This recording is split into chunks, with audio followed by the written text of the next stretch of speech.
Jami'an tsaro sun yi nasarar dakile wani harin 'yan ta'adda a jihar Kebbi. Sabbin jakadun da shugaba Tinubu ya naɗa na fuskantar tsaiko wajen isa ƙasashen da aka tura su. Ƙasar Iran ta jaddada hakkinta na ci gaba da tace uranium duk da barazanar yaƙi daga Amurka. Ga cikakkun labaran tare da ni Abdulrashid Salihu.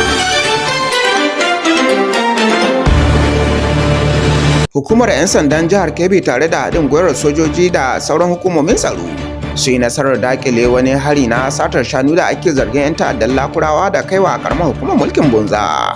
A yayin wannan aiki an samu nasarar kashe ɗaya daga cikin waɗanda ake zargin.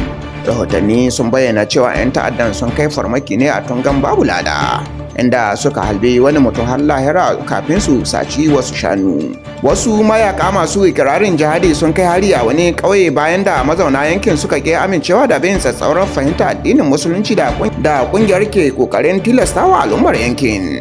Rahotannin sun nuna cewa harin ya faru ne da sanyin safiya, inda maharan suka shiga ƙauyen da makamai suka rika razana jama'a tare da lalata kadarori.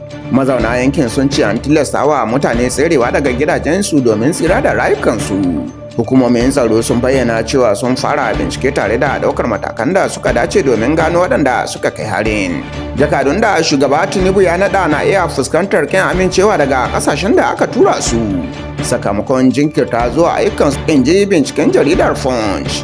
Rahotanni sun nuna cewa wasu daga cikin sabbin jakadun ba su isa ƙasashen da za su wakilta ba a cikin lokaci, labarin da ka iya janyo tsaiko wajen kin amincewa da su a hukumance.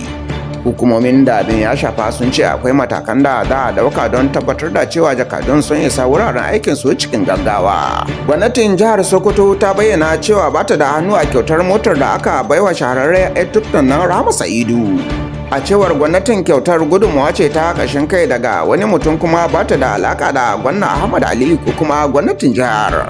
An fitar da wannan bayani ne bayan da labarin kyautar ya yadu a kafafen sada zumunta, inda ya janyo cece-kuce a tsakanin jama'a.